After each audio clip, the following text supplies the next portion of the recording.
औज़ुबिल्लाहि मिनश्शैतानिर्रजीम बिस्मिल्लाहिर्रहमानिर्रहीम अल्लाहुम्मा सल्लि अला मुहम्मदिन व अला आलि मुहम्मद।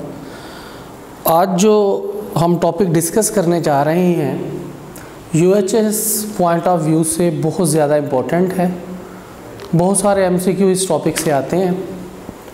गेट्स का यूनिट नंबर 1 है cell biology and the topic name is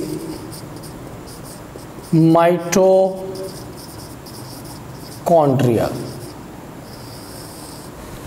सबसे पहले कुछ टर्म्स हम यहाँ पे डिस्कस कर लेते हैं कि माइटोकॉन्ड्रिया का जो ओल्ड नेम था it was फिला and the बायोब्लास्ट।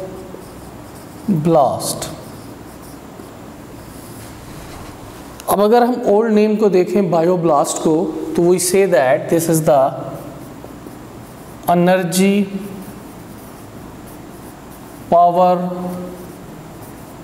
House of cell.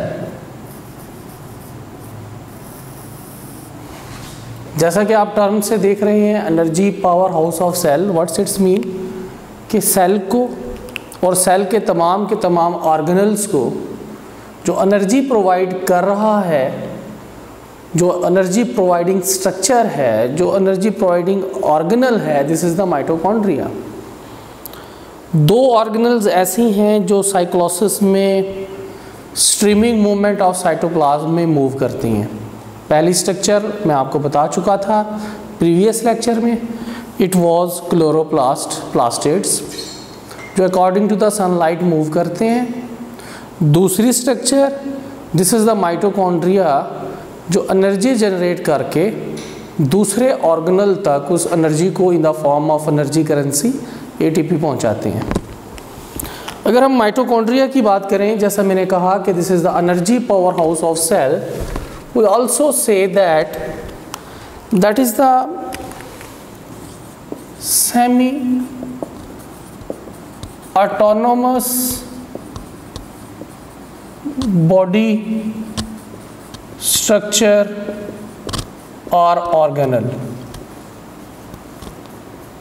अब यहाँ पे जो टर्म मैं राइट कर रहा हूँ semi autonomous, what's its mean, actually जो माइटोकॉन्ड्रिया है that contain its own ribosome as well as that also contain its own DNA. Student, आप लोगों को थोड़ा सा कॉन्सेप्ट मैं सेकेंड ईयर से यहाँ पे देना चाहूँगा। आप लोगों ने चैप्टर नंबर 24 कि आपने रीड किया है एवोल्यूशन वाला चैप्टर, जिसका पेज नंबर आ जाता है 223 एंड 222। वहाँ पे आप लोग एक हाइपोथेसिस स्टडी करते हैं, this is the endosymbiont hypothesis.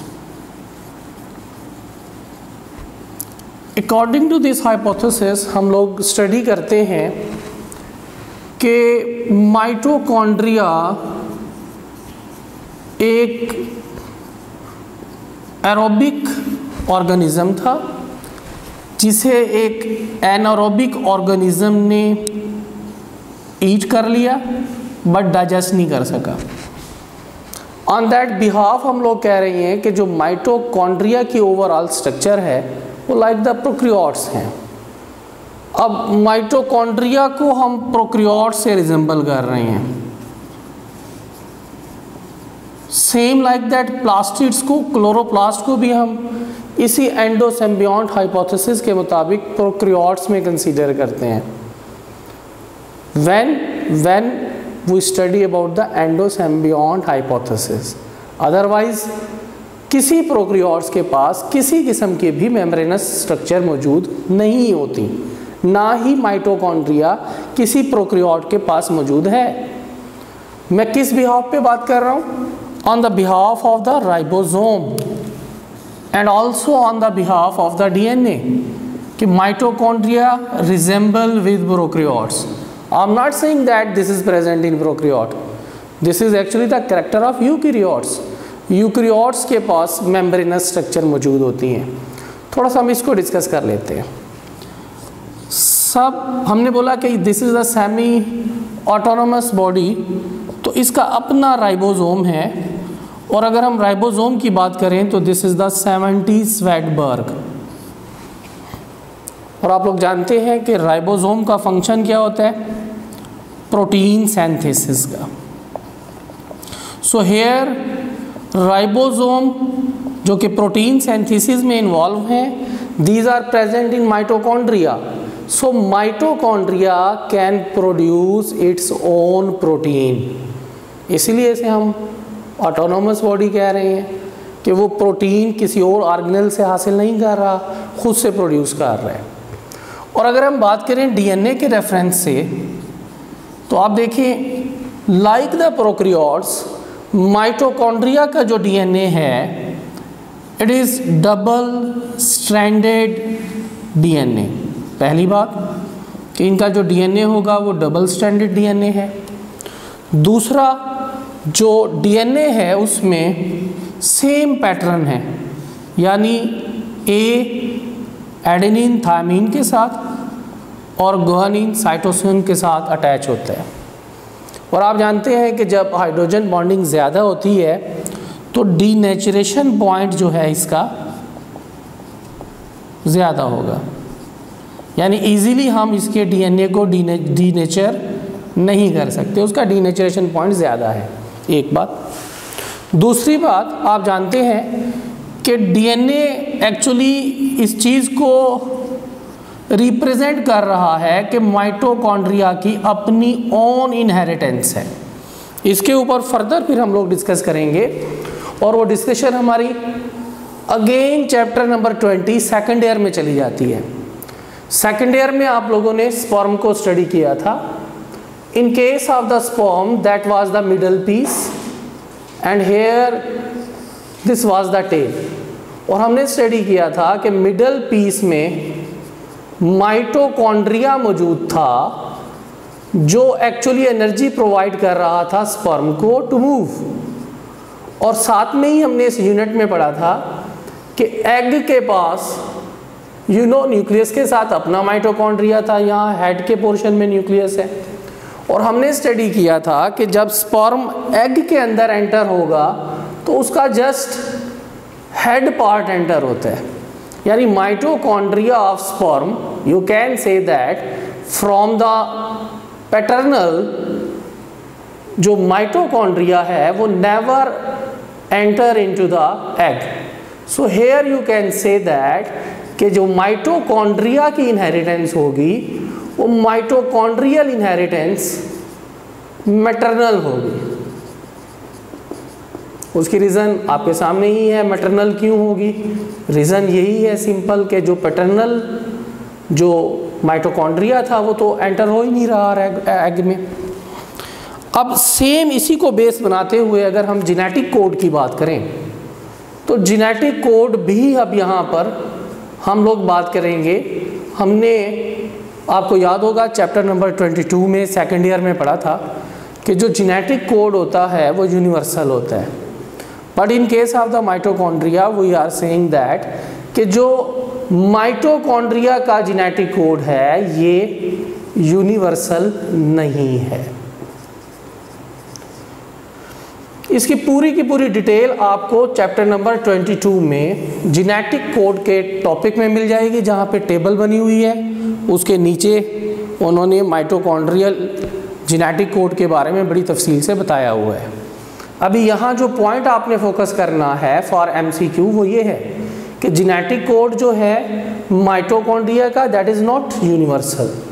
दूसरा पॉइंट जो फॉर MCQ आपने नोट करना है वो क्या है कि जो माइटोकॉन्ड्रियल इनहेरिटेंस है वो मैटरनल है, मैटरनल है, फ्रॉम द मदर साइड है, पैटर्नल नहीं है। तो ये दो बातें थी जो आपको फोकस करना पड़ेंगी।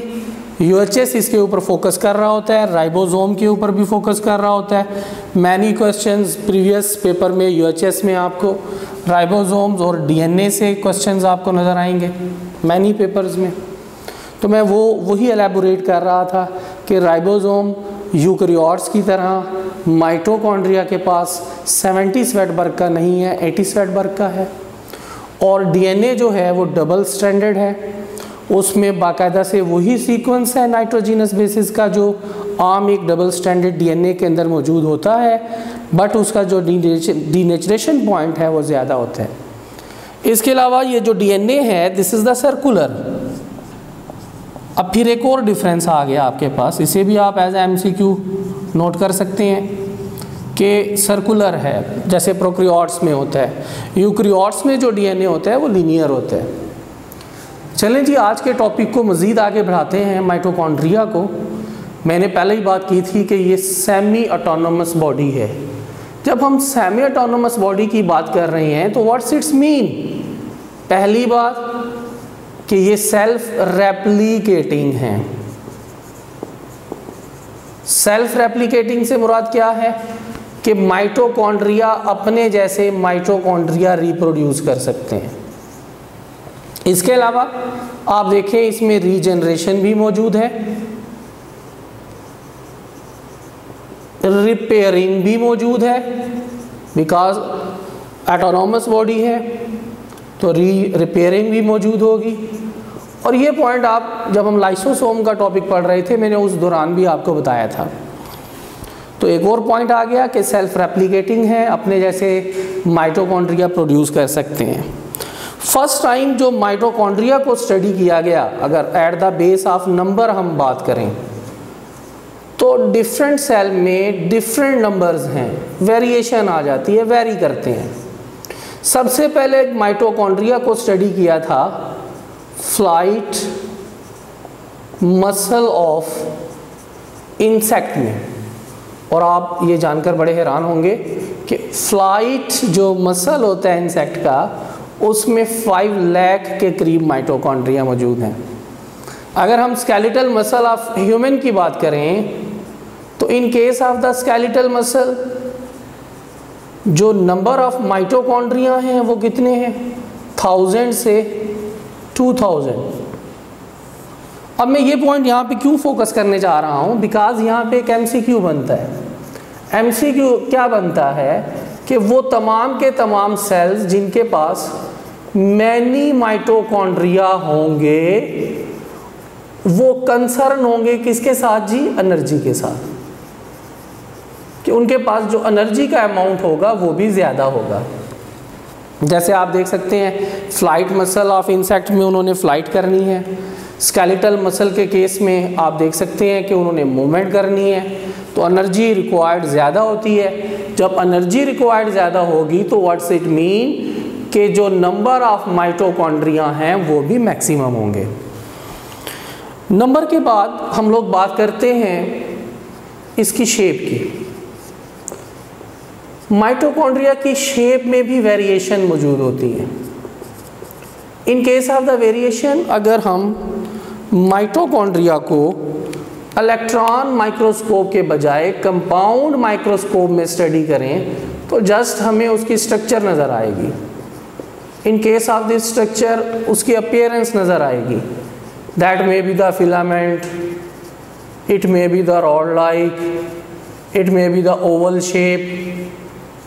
डिफरेंट किस्म की स्ट्रक्चर हमें कंपाउंड माइक्रोस्कोप में माइटोकॉन्ड्रिया की हम ऑब्जर्व करते हैं। बट अगर हम इलेक्ट्रॉन माइक्रोस्कोप के अंदर इसे स्टडी करें तो इन case of the electron microscope जो माइटोकॉन्ड्रिया की स्ट्रक्चर है that is actually the double membranous body, double membranous organelle. अब देखें स्टूडेंट, मैं आपको पहले भी डबल मेम्ब्रेनस ऑर्गेनल पढ़ा चुका हूँ। यहाँ पर भी ये लाइन आपके as a MCQ point of view से काफ़ी इम्पोर्टेंट है। मैं रिपीट करूँगा ताकि आप लोग इसको राइट कर लें कि डबल मेम्ब्रेनस स्ट्रक्चर में माइटोकॉन्ड्रिया आ जाते हैं, डबल मेम्ब्रेनस स्ट्रक्चर के अंदर न्यूक्लियस आ जाते हैं, प्लास्टिड्स आ जाते हैं, क्लोरोप्लास्ट वगैरह, वो सब डबल मेम्ब्रेनस स्ट्रक्चर रखते हैं।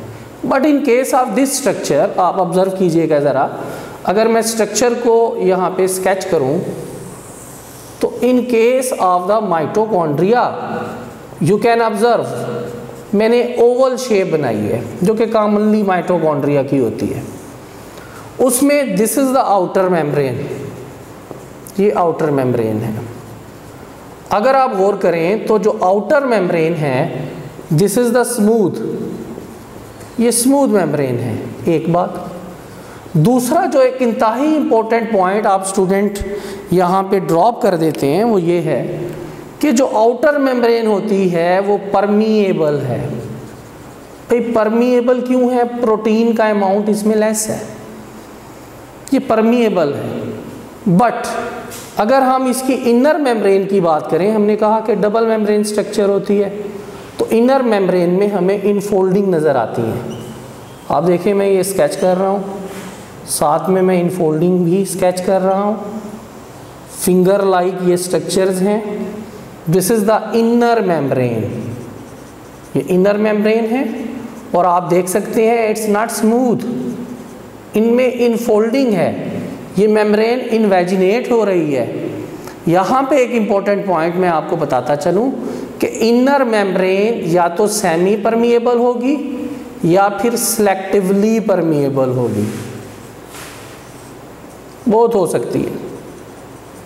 अगर आपको याद हो तो मैंने आपको सेमी और सिलेक्टिवली का भी डिफरेंस प्रीवियस लेक्चर में बता दिया था। तो इनर मेम्ब्रेन जो कि इन्वेजिनेशन के साथ हैं, जिनमें इनफोल्डिंग मौजूद हैं, वो सेमी सिलेक्टिवली हैं या वो सेमी हैं, सेमी परमिएबल हैं या सिलेक्टिवली परमिएबल हैं, लाइक द आउटर मेम्ब्रेन नहीं है, एक बात। दूसरा आप देखें, ये मैं अगर 1 पॉइंट कर दूं नंबर में, ये दूसरा कर दूं, तो तीसरा नंबर आपको यहाँ पे नज़र आ रहा है। इनफोल्डिंग को क्रिस्टा बोलते हैं और क्रिस्टी बोलते हैं। यहाँ पे अमूमन एक MCQ जो UHS वाले फ्लोट करते हैं वो ये है कि क्रिस्टा जो है वो लिपोप्रोटीन स्ट्रक्चर है। जैसा कि आप नेम को ऑब्जर्व कर सकते हो कि लिपिड का अमाउंट इसमें ज़्यादा है क्रिस्टा में। उसके बाद अगर आप इनर मेम्ब्रेन और आउटर मेम्ब्रेन के दरमियान देखें तो यहाँ पर मैं नंबर 4 करूँगा इसे, आपको माइटोकॉन्ड्रियल मैट्रिक्स नज़र आएगा। सम केसेस में आपको कंफ्यूज करने के लिए मैट्रिक्स के बजाय स्ट्रोमा का वर्ड यूज़ होता है, उसमें आपने कंफ्यूज नहीं होना। माइटोकॉन्ड्रियल नंबर 4 पर मैं लिखना चाह रहा था माइटोकॉन्ड्रियल स्पेस है, that is the mitochondrial space. दोबारा से मैं रिपीट करूंगा बिकॉज मैंने मेंशन स्पेस की हुई है, माइटोकॉन्ड्रियल स्पेस। अब माइटोकॉन्ड्रियल स्पेस को हम वो क्या बोलते हैं जी? Outer compartment. ये आउटर कंपार्टमेंट है। फर्दर अगर आप गौर करें तो यहाँ पर भी आपको एक कंपार्टमेंट नज़र आ रहा है इन द इनर मेम्ब्रेन। तो नंबर 5 के ऊपर मैं राइट कर रहा हूँ, this is the inner compartment. तो ये इनर कंपार्टमेंट है। अब एक चीज़ जहन में रखें, जो मैं दोबारा से बोल रहा हूँ कि जो आउटर मेम्ब्रेन है वो परमिएबल है बिकॉज प्रोटीन लेस है। जो इनर मेम्ब्रेन है वो सेलेक्टिवली या सेमी परमिएबल है, वो लाइक द आउटर मेम्ब्रेन नहीं है। और दोनों